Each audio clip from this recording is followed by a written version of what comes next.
Christmas in July, Mountain Family.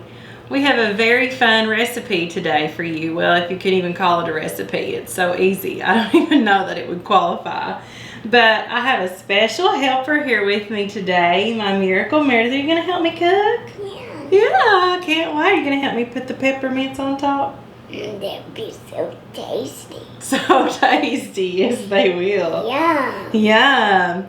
So we're going to talk a little bit about candy and Christmas, and we've got a tree quilt to show you. Yummy! So we're going to start today's episode with my white chocolate peppermint bark. Yum. So we have literally 2 ingredients. Meredith's going to help me. I have white chocolate baking chips, and I prefer to use the Ghirardelli brand. Ghirardelli chocolate is so good. And at Christmas time, you can find specialty candies. So I use peppermint baking chips, and the 2 that I have today are the Ghirardelli and the Andes. The Andes are probably my favorite. They're so good. That's what I usually use. But this is what I had on hand today that I had the most of, and a few Andes left over. So we're only going to use the microwave. We're going to melt these white chocolate chips, and we're immediately, is that what we're going to do? Yeah. Yeah. And we're immediately going to add the peppermint baking chips, okay? We're going to stir that up. We've got a 9x13 pan here with some parchment paper, and I'll show you how we finish it and decorate it. So talking about Christmas candies, I wanted to talk a little bit about these gingerbread men. When I was Meredith's age, probably, 3 or 4 years old, my mother and I made these gingerbread cookies together, and she made them with sorghum molasses, and then of course she had some dry ingredients that went in. She baked them and then she painted them.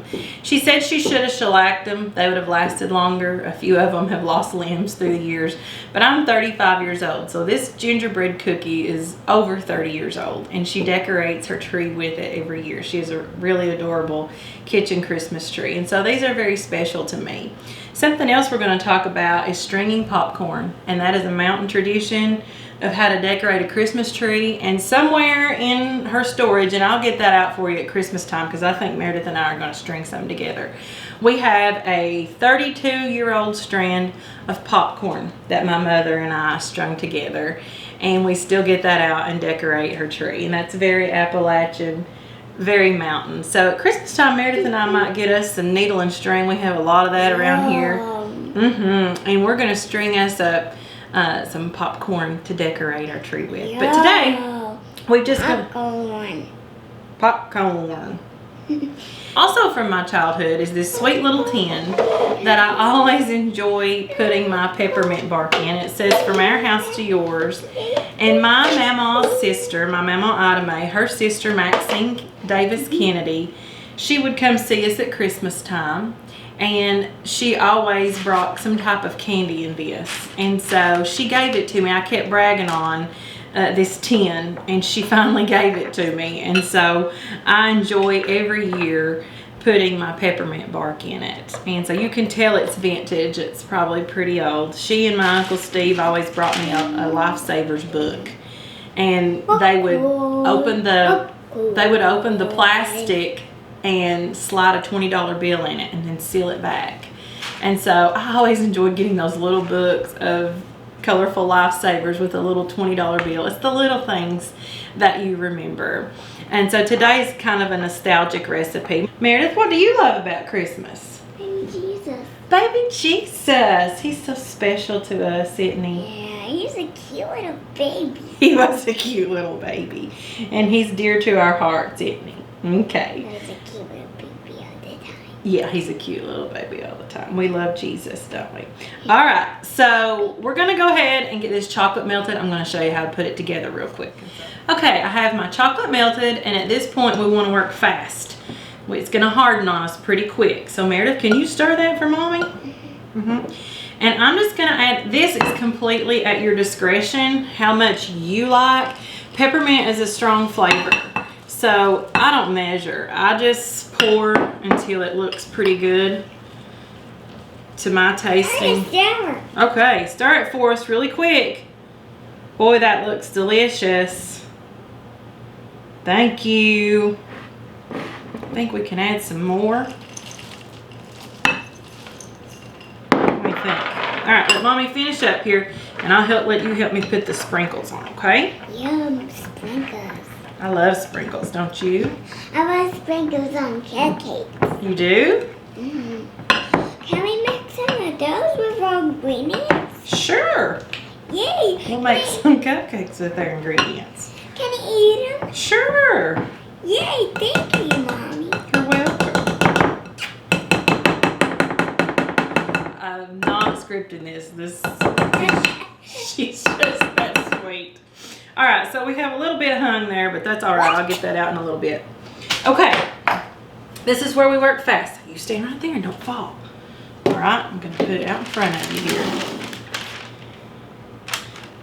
So we're just gonna pour. Now, these candies are gonna put a really pretty red type of ribbon that runs through it. It gives it a pink hue, so it makes it so pretty for Christmas.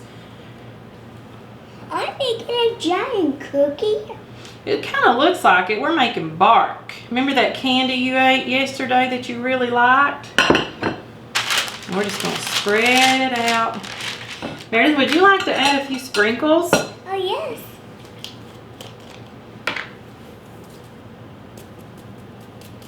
Mommy's just gonna put some in her hand. I'm gonna show you how to do it. We're gonna pinch it and just sprinkle it. Can you do that for me? Just little pinches. Just sprinkle, sprinkle. Oh, so good. That looks delicious. Can I have some more? Of course, put some over here. Are we getting glitter? Yeah. Now, if you want to, I think this has enough color to it, but you can always add a dot or two, and I might just do it just to show you. Of food coloring. And then take your knife and just ribbon it through. I'm gonna have some more. And that gives it, if you don't have any allergies or anything like that, some I'm people gonna have have some more allergies. sprinkles in my hand. Of course. Mommy's just adding a little color. That's pretty. Let's do that just a little more. Watch out. And of course, this is just for our family to eat. We won't, if we ever serve you, we won't let children run their hands through it. So just take your knife and run and kind of ribbon your food coloring throughout. Like I said, it really doesn't need it. It's really pretty without it. All right, let's wash our hands, Susie Q. We'll be right back and I'll show you the finished product. Okay. So this is what your pan of white chocolate peppermint bark will look like before it goes into the refrigerator or freezer. If I'm not in a hurry, I put it in the fridge for 30 minutes to an hour. If I'm in a hurry, I'll put it in the freezer for 15 minutes. Mommy, can I have more sprinkles? Yes. We'll get it out in just a minute, break it up into bark, and then I'll show you the tree farm quilt.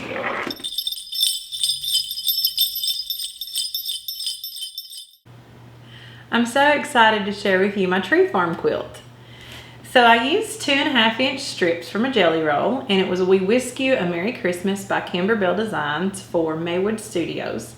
And these are the strips that I had left. I've already made the quilt at this point, but I used my leftovers to show you how to put the block together. So we're gonna take strips and turn it into this. All right, we're gonna begin by ironing and starching our strips. Now, when I do intricate piecing, which this isn't terribly intricate, but when I do piecing, I like to pre-starch and then starch one more time. I like to starch a lot. It just makes everything lay really nice and flat. So I actually pre-starched these with Faultless and hung them and let them dry overnight. And before I go to the cutting board, I'm just going to starch it one last time just to make it lay nice and flat and cut really easy. So I'm going to fold my strip in half, and you can see I've lined up the pinked edges, and I am using Mary Ellen's Best Press, and I'm just going to give it a quick spray.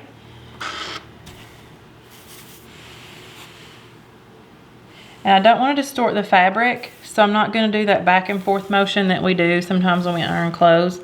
I'm just going to gently go down this strip and press down.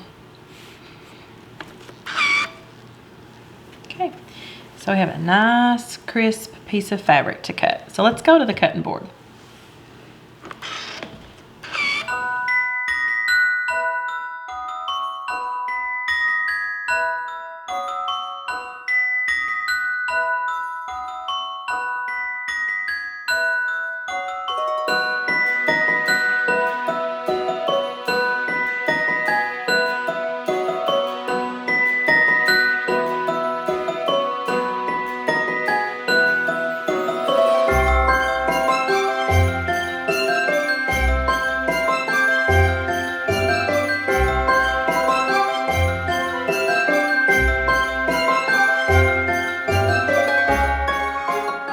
So we're at the sewing machine with a stack of 2.5 inch squares.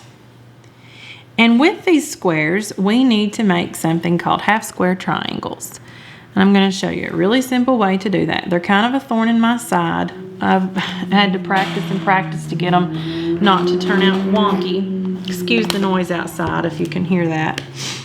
What we're going to do is take a light background piece and a dark piece, and we're going to put them right sides together. Okay, so on the wrong side, the side that you do not want to be seen, I'm going to use a friction pin. Now the friction pin will come off with heat, and I'm going to draw a line corner to corner just so that we can keep everything accurate.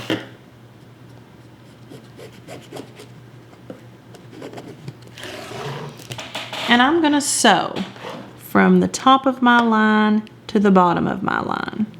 And this is going to make something called a half square triangle. And we need to make a stack of these. So again, for each half square triangle, you will need a print and a light piece for background. Right sides together. Draw your line from corner to corner and sew.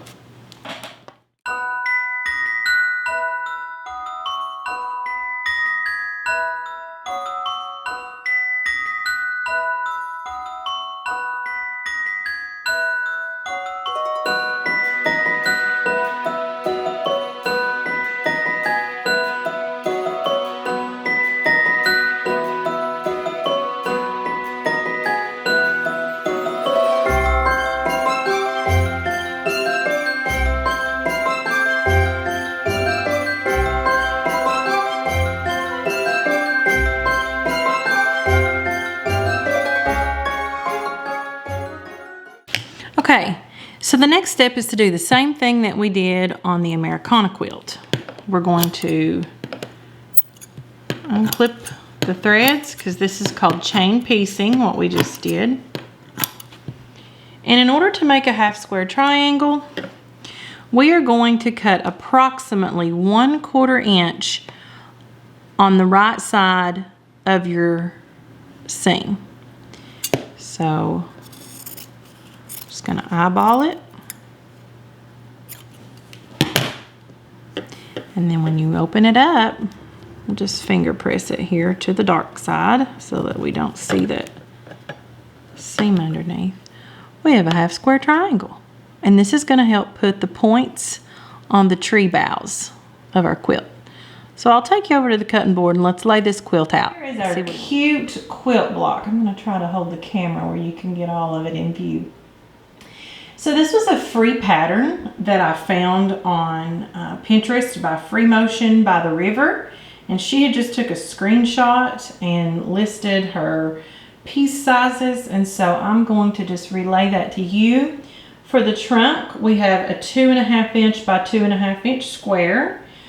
The side pieces, our background, is 2.5 by 4.5. The bottom bow is 2.5 by 6.5, and then I have our little half square triangles that we made, one on each side. The second bow up is 2.5 by 4.5 with half square triangles, and then on the end we have a 1.5 by 2.5 inch piece. Bow right before the top, 2.5 inch square, half square triangle, 2.5 inch square. And then at the top, we have 2 half square triangles turned to where they make what's called like a flying geese, or points together. And then we have a 3.5 by 2.5 on each side. So what I'm going to do is take these to the machine, and I am just going to fold, for example, this over. And I'm going to run a 1/4 inch seam down this way, fold it back, and then I'll do the same thing to the side. So we just run 1/4 inch seams where we need the pieces to connect. So I wanted to bring you to the machine with me to at least show you how to do the trunk of the quilt. So we're going to take this piece, line up our sides. So you can see we've lined our edges up.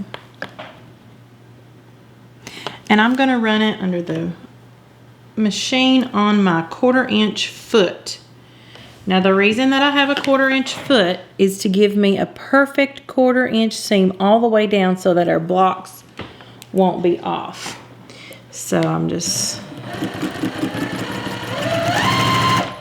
if that happens, it's just where your thread's caught. Just undo that.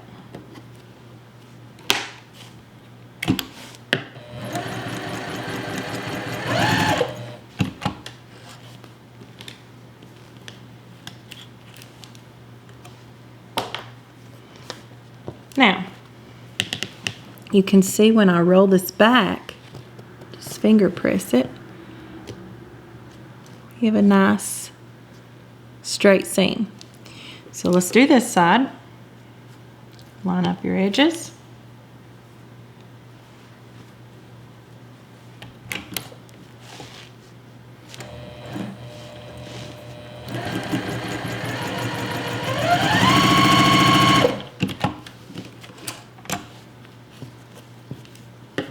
Roll it back, finger press it. There's our trunk. And you're just going to do each row of the quilt that way. Sew each piece together using a 1/4 inch seam. So let's put this block together and see what it looks like finished.